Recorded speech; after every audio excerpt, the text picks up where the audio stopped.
বিয়ের পর আমার হাত ধরে আমার হাজব্যান্ড আমাকে একটা কথা বলছিল যে আজ থেকে আমার মান সম্মান সব কিছু তোমার হাতে। তুমি যদি একটা ভুল বা অন্যায় করো, লোকে কিন্তু এটা বলবে না যে অমুকের মেয়ে এই দুষ্টা বা এই অন্যায়টা করছে। এখানে সবাই আমার দিকে আঙ্গুল তুলে বলবে যে অমুকের বউ বা অমুকের ওয়াইফ ওই দুষ্টা বা ওই অন্যায়টা করছে।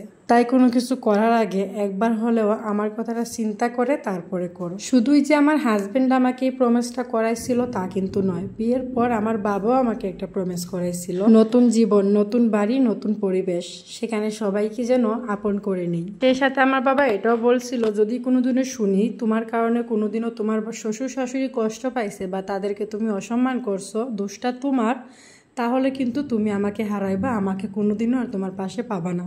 সেই সাথে আমার মান সম্মানটাও তো তোমার হাতে, এটাও একটু খেয়াল রাখো। বিয়ের পর একটা জিনিস খেয়াল করলাম, নতুন বউ যারা দেখতে আসে তারা সবাই নতুন বউকে একটা উপদেশ দিয়ে যায়, শ্বশুর শাশুড়ির সাথে মিলেমিশে থেকো, তাদেরকে নিজের বাবা মায়ের মতো সম্মান করো এবং ভালোবেসো, ফ্যামিলির প্রত্যেকটা মানুষকে আপন করে নিও। কিন্তু কাউকে এটা বলতে শুনলাম না যে বউর সাথে মিলেমিশে থাইকো, নিজের মেয়ের মতো করে দেখো, মেয়ের মতো করে ভালোবাসো, তারও ভুল ত্রুটি থাকবে, সেও একজন মানুষ। এইরকমটা আমি কখনো কাউকে বলতে শুনিনি। সবসময় এটাই শুনছি নতুন বউকে এসে উপদেশ দেয়, বউয়ের বাড়ির মানে শ্বশুর বাড়ির মানুষদেরকে উপদেশ দিতে কখনো কাউকে দেখিনি।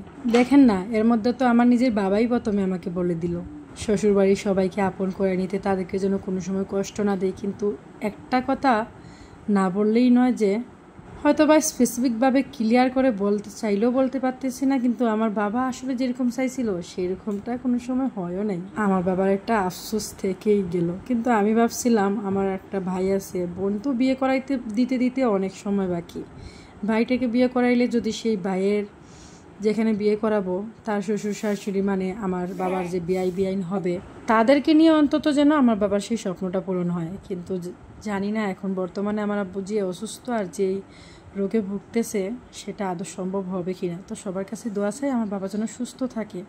আর বাকি রইল আমার হাজব্যান্ডের কথা, ওর কথা আর কী বলবো বলেন। ও আমাকে প্রথম দিন যেমন প্রমিস করাইছিল, আবার ও আমাকে যে প্রমিসগুলো করেছিল সেগুলো অক্ষরে অক্ষরে পালন করতেছে আর ইনশাল্লাহ করে যাবেও। কারণ যেই মানুষটার মতো মানুষ আমি আমার পুরো জীবনেও দেখি নাই। আমার মনে হয় কি জানেন, খুব ভাগ্য করে জন্মাতে হয় এরকম একজন হাজব্যান্ড পেতে হলে। জানি না কোন পুণ্যের ফলে আমি আমার এই হাজব্যান্ডকে আমার জীবনে পাইছি, আলহামদুলিল্লাহ। একটা সময় ভাবতাম আমি কি ওকে আদৌ আমার জীবনে ধরে রাখতে পারবো, আমি কি ওর সাথে আমার সারাটা জীবন একসাথে কাটাতে পারবো, আদৌ কি ও আমার হাতটা সবসময় এভাবে শক্ত করে ধরে রাখবে। এই প্রশ্নটা আমার মনে জাগতো আর আমার অনেক ভয় লাগতো, মাঝে মধ্যে একা একা লুকিয়ে লুকিয়ে কান্না করতাম। আর এই ভয়টা কেন কাজ করতো, কারণ কিছু মানুষ আছে যারা কিনা আমার হাজব্যান্ডের কান পড়া কানের মধ্যে দেয় আমার বিরুদ্ধে। এরকম কিছু কিছু জিনিস, কিছু কিছু ব্যাপার যেগুলো আমি নিজের কানে শুনেও ফেলছি, হয়তোবা শোনাটা উচিত ছিল না। যদি না শুনতাম হয়তোবা সেই ভয়টার কাজ করতো না। তবে আলহামদুলিল্লাহ এখন আর আমি কোনো ভয় পাই না। কেন, আমি আমার হাজব্যান্ডকে আমার নিজের থেকেও বেশি বিশ্বাস করি এবং আমি এটা বিশ্বাস করি আমার জীবনের শেষ নিঃশ্বাস পর্যন্ত আমার হাজব্যান্ড আমার পাশে থাকবে ইনশাল্লাহ। তবে আপনারা সবাই আমার হাজব্যান্ডের জন্য এবং আমার মেয়েদের জন্য দোয়া করবেন, আল্লাহ যেন ওদেরকে নেক হায়াত দান করে, সুস্থতা দান করে, ওদেরকে যেন সবসময় সুস্থ রাখে, বিপদ আপদ থেকে বাঁচিয়ে রাখে। কারণ কি জানেন, একটা মেয়ের যখন স্বামী থাকে না তখন মেয়েটার জীবনটা না পুরো অন্ধকারে ঢেকে যায়। এই মেয়েটার জীবনে আর কিচ্ছু থাকে না, না থাকে রং, না থাকে কোনো হাসি, না থাকে কোনো আনন্দ। আচ্ছা বলেন তো, জীবনে আসলে সবচেয়ে বড় অর্জনটা কি? টাকা পয়সা, ধন সম্পদ, বাড়ি গাড়ি? না, আসলে এই সব কিছুই জীবনের সবচেয়ে বড় অর্জন না। আমার কাছে তো মনে হয় জীবনের সবচেয়ে বড় অর্জন হলো জীবনের সবচেয়ে ভালো সঠিক একজন মানুষ পাওয়া, যেটা আলহামদুলিল্লাহ আমি পাইছি। আর আল্লাহর কাছে এইটুকুই প্রার্থনা করি, এইটুকুই দোয়া করি যেন সেই মানুষটা সবসময় আমার পাশে থাকে আর আমি যেন তাকে ধরে রাখতে পারি। প্রশ্নটা এই জন্যই আসলো কারণ এই মানুষটাকে আমার জীবন থেকে সরানোর জন্য এরকম অনেক মানুষ আছে। কিছু মানুষকে আমি হয়তো জানি আর কিছু মানুষকে এখনো জানি না, কিন্তু আছে এরকম অনেক মানুষ যারা কিনা আমার এই সুখ দেখে অনেক হিংসে করে, দেখতেছে, জ্বলতেছে আর ফুলতেছে।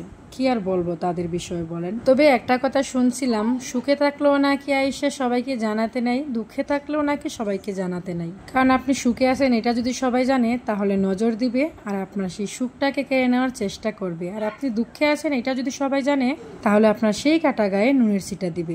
তাই আসলে আমরা সুখে আছি না দুঃখে আছি এটা কাউকে জানাতে নাই মূলত, কিন্তু তারপর অনেক সময় আমরা ইমোশনাল হয়ে অনেক কিছু প্রকাশ করে ফেলি, বলে ফেলি, যার প্রতিদান পরবর্তীতে আমাদেরকে আসলেই দিতে হয়। তো যাকে ছাড়েন, আজকে আবার আমরা সপরিবারে কোথায় যাচ্ছি সেটাই আপনাদেরকে বলি। আজকে আবারও হাসপাতালে যাচ্ছি আমার ছোট মেয়েকে তার প্রথম টিকা দেওয়ার জন্য। আমরা গতবার যখন গিয়েছিলাম তখন বৃহস্পতিবারে গিয়েছিলাম, তখন বলে দিছে যে শনিবারে আসার জন্য, কারণ পুজোর বন্ধ আছে অলরেডি। আর পুজোর বন্ধ হসপিটালের এই ইমার্জেন্সি বিষয়গুলো নিয়েও থাকে, এটা আমার আসলে জানা ছিল না।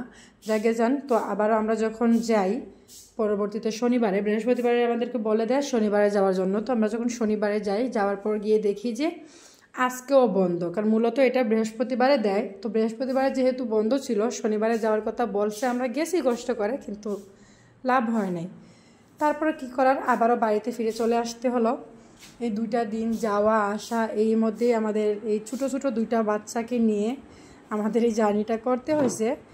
তো কিছু করার নাই। তো বাসায় আসার পর তাসনিম ড্রেস চেঞ্জ করে ফেলবে, ওর ওই ড্রেসটা ভালো লাগে না, এই ড্রেসটা ওর ভালো লাগে। তো আপনারা আসলে আমার 2টা মেয়ের জন্য দোয়া করবেন, আল্লাহ যেন ওদেরকে নিয়ে খায়াত দান করে ভালো থাকে। আল্লাহ হাফেজ।